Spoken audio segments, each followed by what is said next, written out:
Hello hi everyone, कैसे हैं आप सभी। आशा करता हूँ अच्छे होंगे।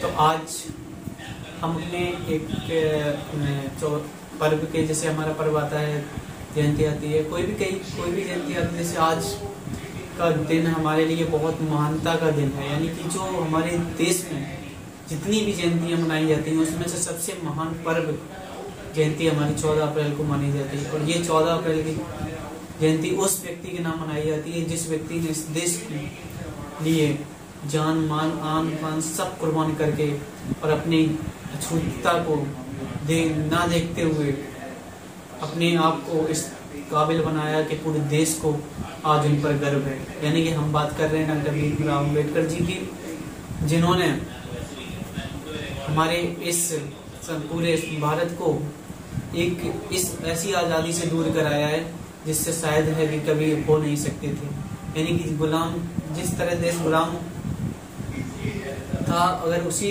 पीड़िता से चलता रहता तो आज एक ऐसा दिन आ जाता कि लोग एक दूसरे से इनकरेज होते, दूर रहते। और जैसा कि आपको पता होगा कि जो हमारे डॉक्टर भीमराव अम्बेडकर जी हैं, उन्होंने ऐसा नहीं है कि लोग कहते हैं कि डॉक्टर भीमराव अम्बेडकर जी ने संविधान लिखा है, नहीं, ऐसा नहीं है। उसमें कई सारी सहमतियां थी, उसमें लोग तो कई सारे थे, 198 के समथिंग लोग थे। उन्होंने सब लोगों ने मिलकर इस संविधान को, यानी कि ये संविधान जो है इसको बनाया है। लेकिन हाँ, जो मैन एक जैसे डायरेक्टर होता है मूवी में, जो मैन हकदार है, उनको उस पद से सम्मानित किया गया। यानी कि जो समिति थी उससे संविधान बनाने, यानी कि संविधान प्रारूप बनाने का जो कार्य दिया गया था वो डॉक्टर भीमराव अम्बेडकर जी को दिया गया था, क्योंकि ये उस समय के सबसे ज्यादा इंटेलिजेंट पढ़े लिखे व्यक्ति थे। इस कारण उनको ये दिया गया था, इसका प्रारूप बनाने की पूरी कार्य विधि उनको पता थी, कैसे बात करते हैं, कैसा क्या होगा। तो इसलिए उनको इस संविधान सभा का मेन लीडर, यानी कि उन्हीं के नाम से, डॉक्टर BR अम्बेडकर जी के नाम से ही इसको हर जगह जाना जाता है, माना जाता है। और मैं आपको बता दूं, जो भी हमारे इस कंटेंट को देख रहे हैं, जो भी व्यक्ति हो, इस संविधान को एक बार जरूर पढ़ें। आप जिस भी धर्म से आते हो, कोई भी धर्म से आते हो, आप अपने भगवान जो जिसकी भी किताब पढ़ते हैं, रामायण महाभारत कुछ भी पढ़ते हैं, उसको पढ़कर भी, लेकिन एक बार मेरी आप लोगों से ये रिक्वेस्ट है, इस संविधान को जरूर पढ़ें। जिसको लिखने वाले डॉक्टर भीमराव अम्बेडकर जी थे।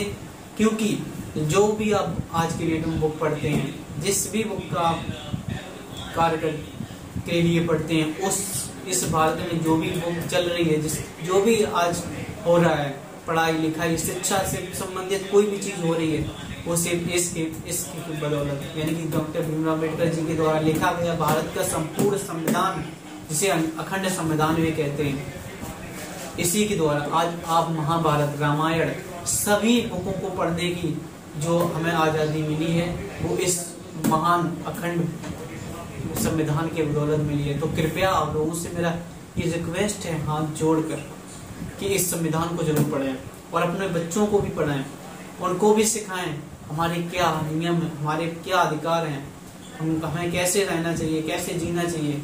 अगर आप भारत में रह रहे हैं तो आपको केवल इस रूल्स, इसके बनाए हुए रूल, यानी कि डॉक्टर भीमराव अम्बेडकर द्वारा लिखित संविधान के द्वारा जो भी रूल बनाए गए हैं, जो भी आपके अधिकार हैं, उनको जानिए, इसको पढ़िए और आप अपने भविष्य के लिए आकर्षित हुई आगे। आप मानते हैं, देखिए, लोग कहते हैं कि सरस्वती माँ की पूजा करिए आपको विद्या आएगी, ऐसा नहीं होता।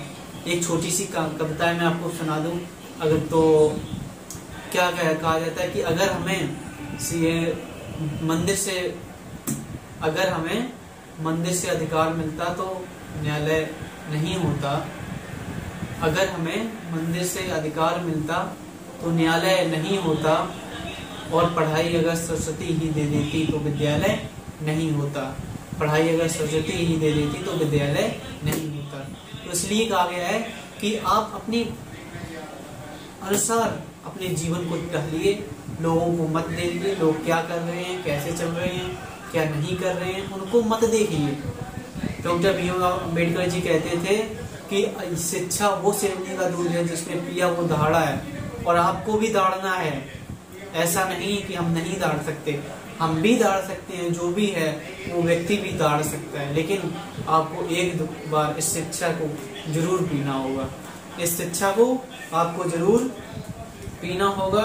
और इसी शिक्षा के बदौलत आप कहीं भी किसी व्यक्ति से लड़ सकते हैं। आपने सुना होगा जो दाढ़ी से नहीं होता वो बाणी से हो जाता है।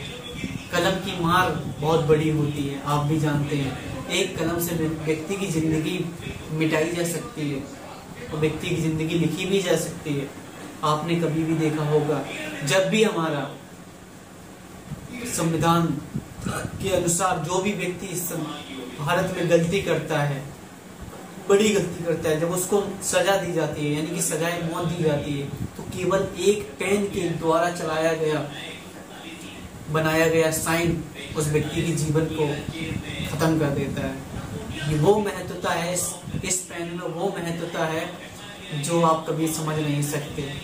कितना भी बड़ा बॉडी बिल्डर बन जाओ आप, कितना भी कुछ कर लो, लेकिन इसके आगे कुछ नहीं, कुछ कितना भी आपके पास पैसा हो, इसके आगे कुछ नहीं है।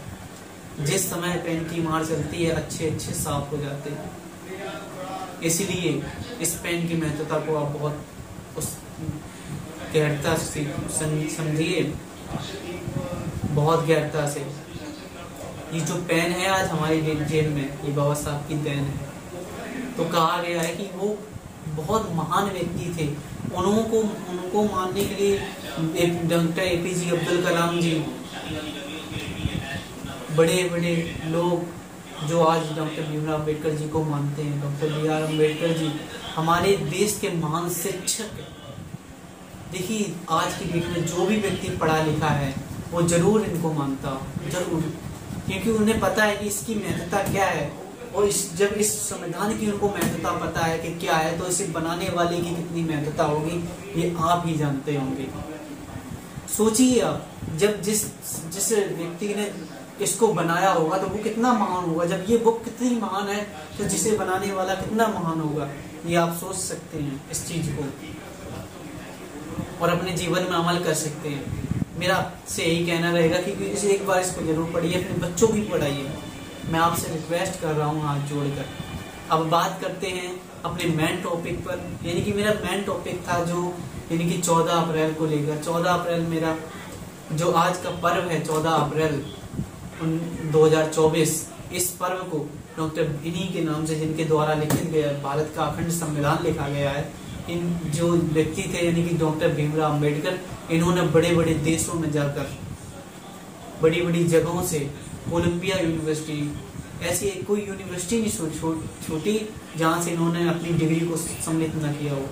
इन व्यक्ति के पास 32 डिग्रियां थी। 32 व्यक्ति अपने 7 जीवन में नहीं पूरी कर सकता, 4 PhD नहीं कर सकते आप, इन्होंने की थी।